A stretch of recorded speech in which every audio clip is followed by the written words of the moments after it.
Welcome to On Angel Wings, where every Monday we come together and talk about spirit. We talk about angels and ascended masters and saints and just whatever will help our spiritual experience here in this human body.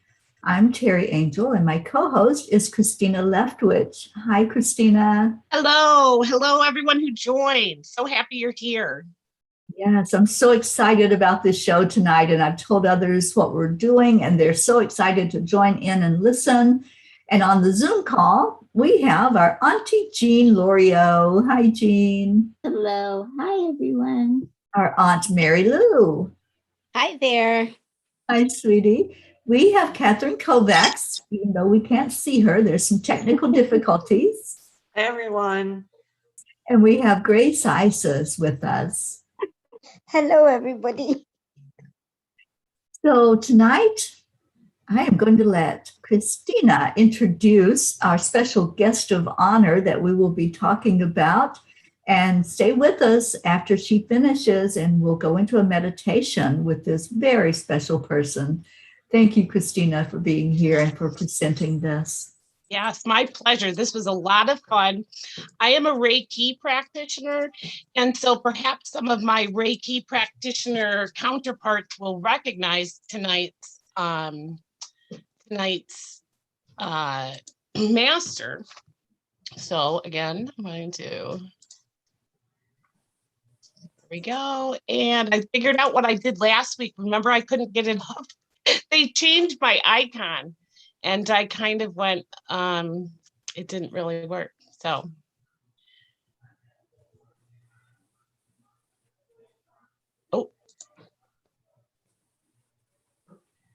Oh, it's really not going to do it again.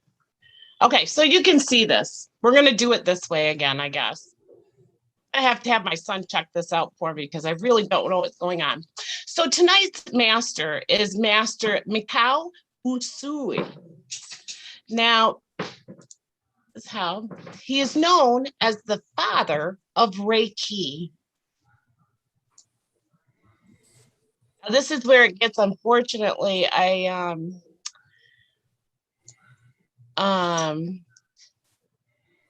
okay. So, Master Wuzui was born August 15th, 1865, and he died March 9th, 1926 from an apparent stroke.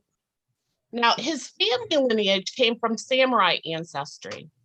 He married Sadako, who came from the lineage of the Suzuki, and they had together two children, a son and a daughter, named Toshiko and Fuji.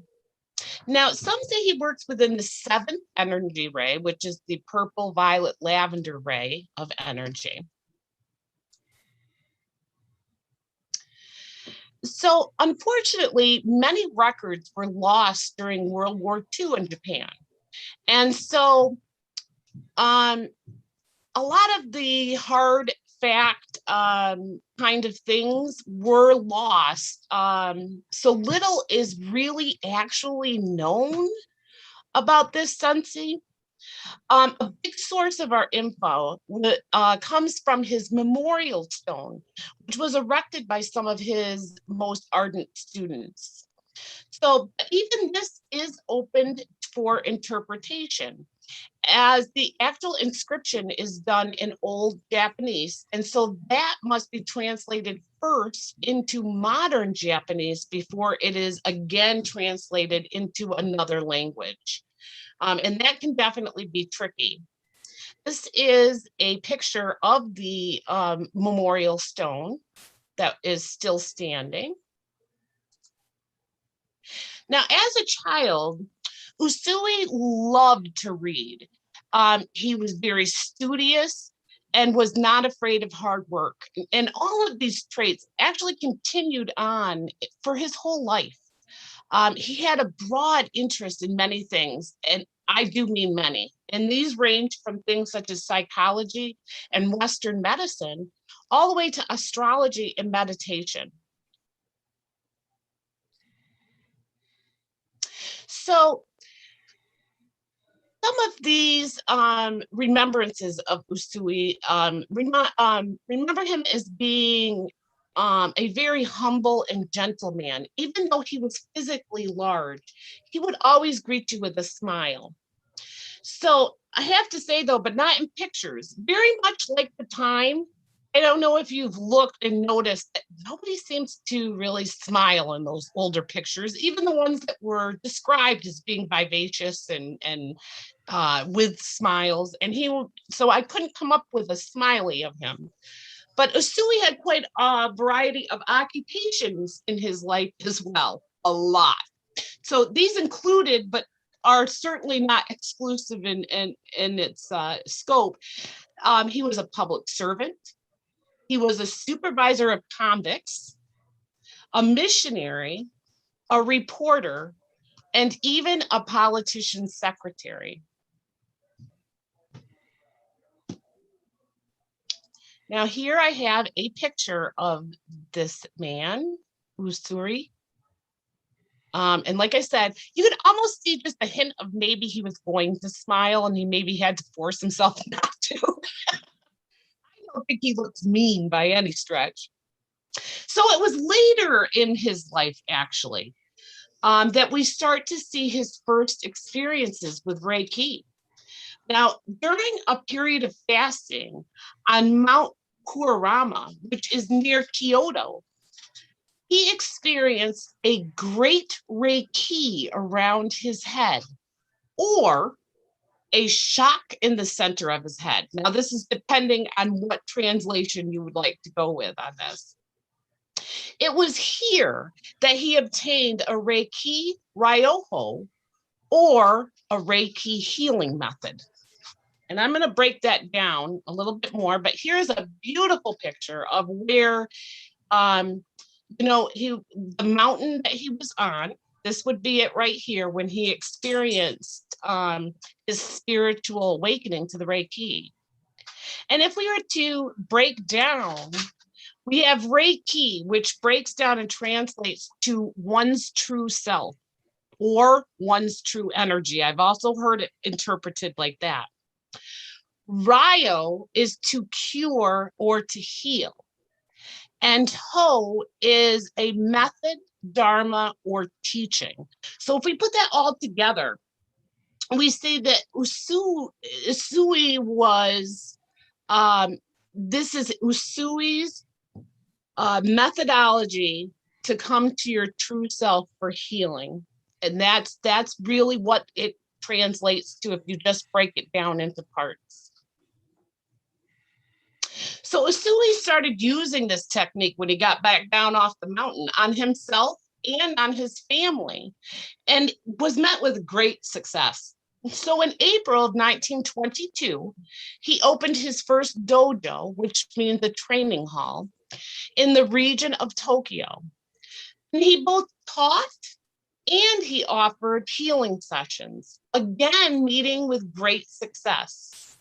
So in what was thought at the time to be a rare move, he bucked tradition by deciding that he was going to teach this practice to the general public, rather than what was the more traditional way of doing things, which was to kind of keep things a little secretive and only showing these techniques to either family or a few chosen others. So he really bucked that because he really wanted this to be something that everyone could have access to.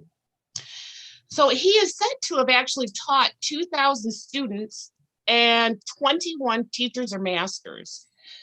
And these teachers and masters, he actually hand selected them based on their firm commitment and advancement in spirituality. But it's important to understand that he had no one standard curriculum, okay? He taught different students in different ways based on their needs and what was appearing for them. And the reason why I bring this up is because there's a lot of different translations and methods that are out there that are attributed to him. You just have to kind of remember that each one of his teachers, he kind of or each one of his masters that he taught, he customized and made his teachings very unique to just that person. And then you see that person go on and teach in their own way, and their students then adapt their own way of interpretation and change. And so as years have gone on, we see a lot of different interpretations of this master's works. And it doesn't mean that any of it's wrong, because like I said, we can go back and acknowledge that he taught people as they appeared. Okay. And so there was no textbook for that. He adapted. And I think that is a wonderful thing to keep in mind. Now, Wuzui did leave us with the precepts, the main concepts that are central to Reiki. And I chose to take these precepts as they are found and translated from his memorial stone. So, and it goes like this: just for today. Just for today, do not be angry. Just for today, do not worry. Just for today, be thankful. Just for today, do what you're meant to do. And just for today, be kind to others. So in order for us to achieve this, another thing that Wuzui advised strongly, if you're interested in being a Reiki practitioner or fully getting the benefits of Reiki in general, he really strongly advocated for the daily practice of meditation in order to really fully receive what is being given to you. And this did not mean you do a one-off. This was a real dedication to a daily practice. And he actually based some of his masters that he taught on what would happen with the meditation and how dedicated they were.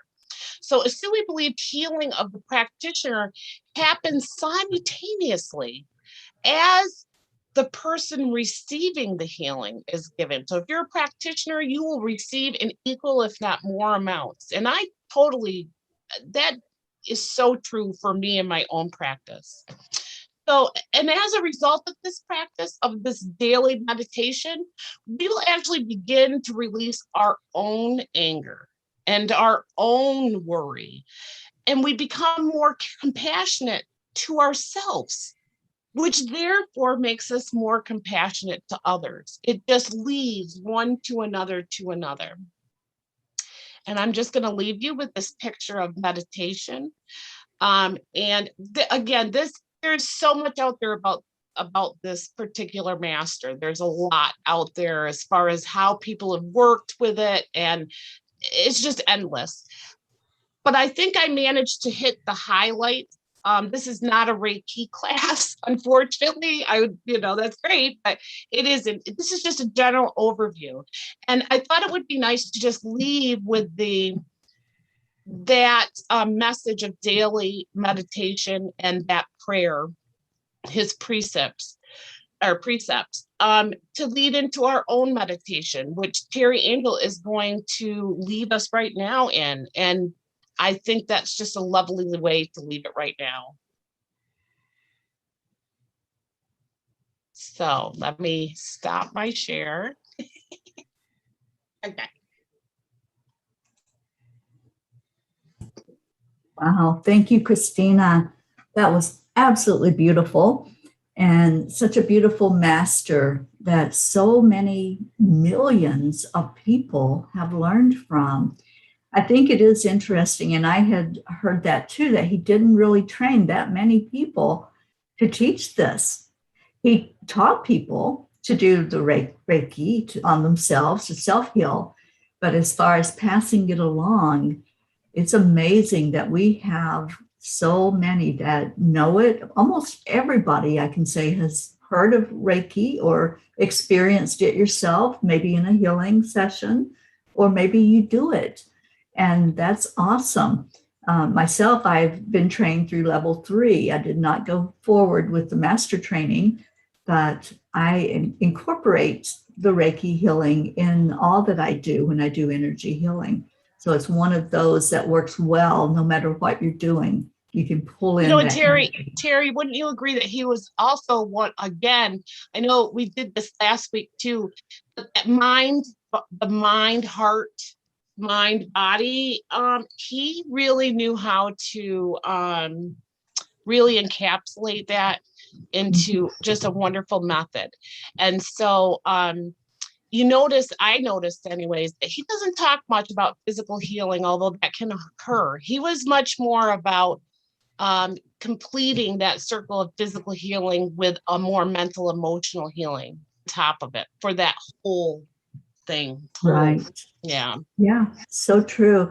And, the last place that I stayed, or one of the last places I stayed on this journey that I'm on, was in Vermont. And Jean Walensky was the lady I stayed with, who is a powerful Reiki master. And she had that picture of Wuzui hanging in the room that I slept in. And no matter where I was in the room, I could feel his presence. I could see his energy going out. And I know it's not a smile, a full smile, but it's welcoming in that picture, that image of him. It's so welcoming. And I love every time I feel into him. And there have been many times when I've been working with the client and I see him. I actually see him coming forth with that person. So he is an amazing master. If you haven't connected with him, just ask to connect. That's all it takes. Just like with any of these ascended masters, any of the angels, all you have to do is say, I would love to be more familiar with your energy. I would love to have you working with me in what I am doing here on this earth plane. And it will come to be. And as Christina said, he encouraged daily meditation. He encouraged his students and his teachers to do meditation twice a day. And one of the things that he taught is what we are going to do here. It's called Gasso. And the Gasso is simply the hand position. It's just like a prayer position, but you hold it to your chest. And when you're doing this, it's a greeting gesture used in many cultures. You'll see many of them that will put their hands to their chest. It's a recognition of humbleness and respect. And he was certainly a humble man. There was no big blown out ego with him. He recognized that the healing was taking place instantaneously, miraculously. And so he knew that the healing comes from inside and it comes from Source, God, the Creator. So this is the position that we are going to use. And what I want you to do is what he taught us, to sit upright. So if you are reclining, please put yourself in a more upright position to do the meditation. It won't be a very long meditation. I attended a meditation class this morning, and I love what the teacher was saying, that we can meditate in 2 to 3 minutes and really benefit from it. It's not the length of the meditation, it's the quality. It's what you intend for it to be. If you say, I'm going to meditate for 5 minutes and I'm going to have the very best experience during this meditation, you will. The other thing about meditation is, we can't close down our thoughts. We can't close down what we're feeling or hearing or sensing inside. There may be cars going by. Jean, I know you live in a very busy area, so there's always that noise from the road. There's always something happening outside of us. And so I encourage people when I lead meditation to just allow whatever is going on, and don't fight against it. Don't resist it. Don't say, shh, I have to be quiet now, I'm doing meditation. No, you don't. But what the need is to really, as I'm getting a phone call, is to set your mind and set your intention that as I'm going into this meditation, this is my time. And I'm honoring my time, and I'm honoring the fact that I want to connect, and I want to connect to my higher power to receive the very best blessing possible during this time together. So just start to breathe in to relax. With that being said, and anything that's going on outside, okay, that's going on, and it's all right. It's where you're at, where you are personally, that you're going to experience the very best experience with this. So we're going to do that hand position. And what I want you to focus on is the space between the palms. As you breathe in, pay attention to your hands.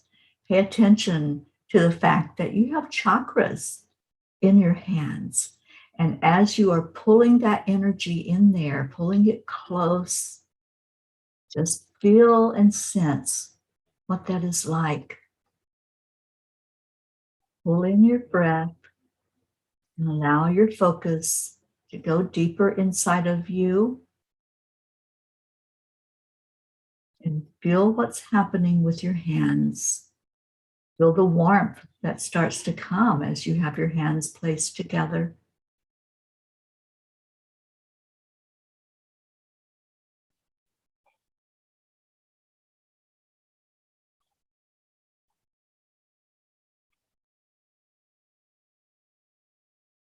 If you know the Reiki symbols, you can envision those on each of your palms.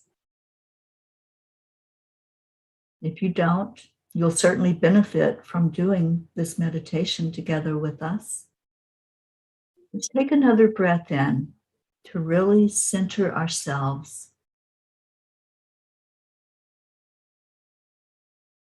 Asking for Master Wuzui himself to bless this meditation, to bless us as we are following his leadership, following his teaching of connecting with the heart and connecting our hands in this position to recognize that we are spirit and recognize where we came from and the power that we have inside of us to heal ourselves.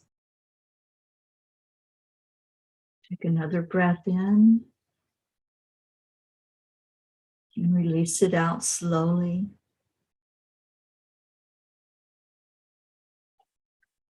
If your mind is wandering or there's noise going on, just come back to the breath. Bring your focus totally to where you are. Allow everything to come into the meditation.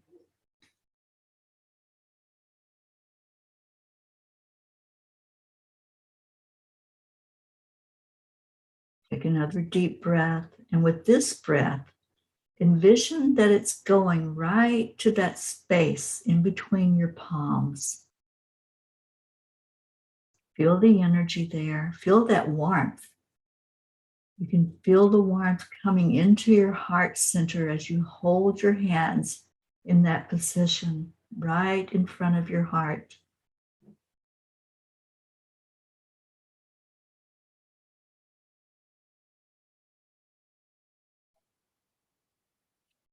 Now with this next breath in, let's begin to think about those precepts that Wuzui taught us.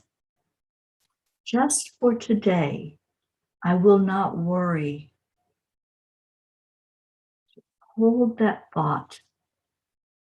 Hold it in your mind. Let it swirl through your body, letting your body know that we're staying present in this moment.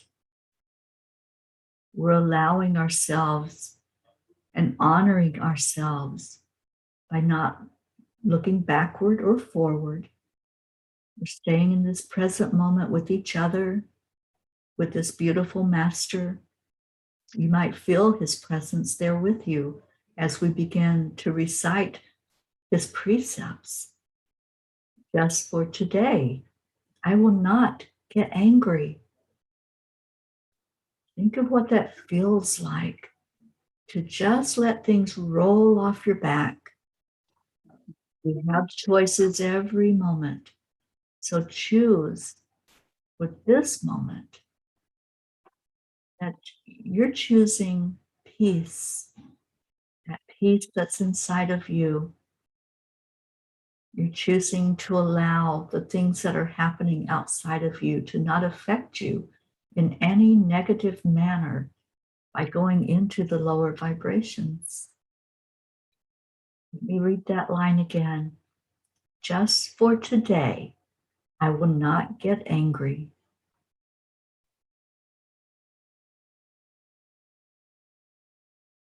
Breathe it in again. Allow the beauty of this wonderful master to just fill your heart with warmth.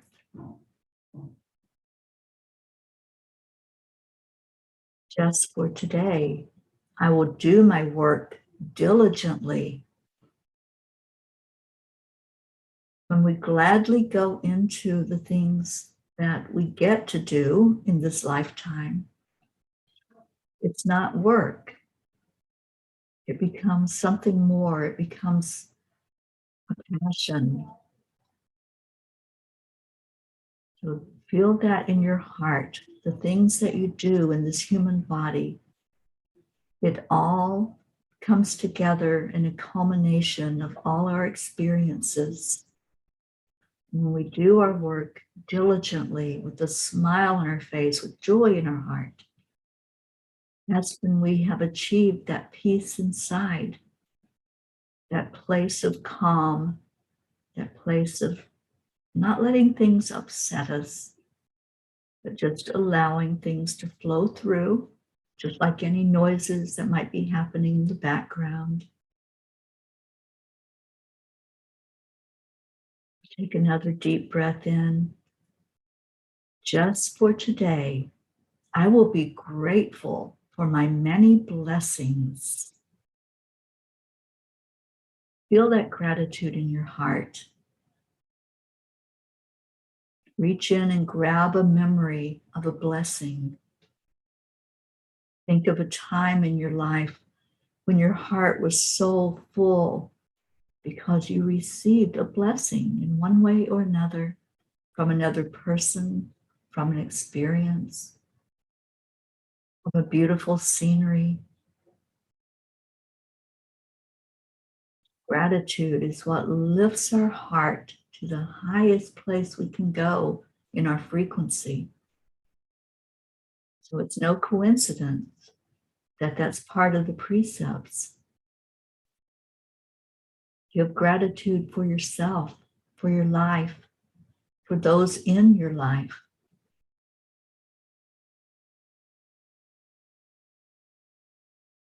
And let's breathe in again. Just for today, I will be kind to myself and to all living things. Again, it's no coincidence or accident that Wuzui placed kindness as one of the most important things for us in our daily life. It doesn't cost anything to be kind to another. So think of the last time that somebody was kind to you. When was that last interaction where either somebody blessed you with an act of kindness, or maybe you were the one blessing somebody else? Giving from our heart in this way brings more peace, love, and joy into our being and into our experience. Breathe into your heart again and let that breath go into that space between your palms.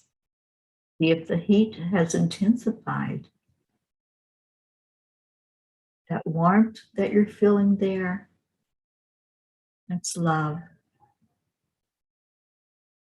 I'm going to read through the precepts now, all in order that was given. Just for today, I will not worry. Just for today, I will not get angry. I will do my work diligently. I will be grateful for my many blessings. I will be kind to myself and to all living things. Let that run through your heart. Let it sit in your mind. Let it become your own commitment. These are words that we can all live by. It's not something we're told we have to do. When you really understand the power of gratitude, of love, of honoring each other, it's something you will want to do. Now let's turn our attention to this master and just speak words to him that are in your heart after listening to his words, his precepts that he presented to us, his beautiful method of healing with Reiki. What do you want to say to him, to this master? Go into your heart right now and express whatever you want to say to him.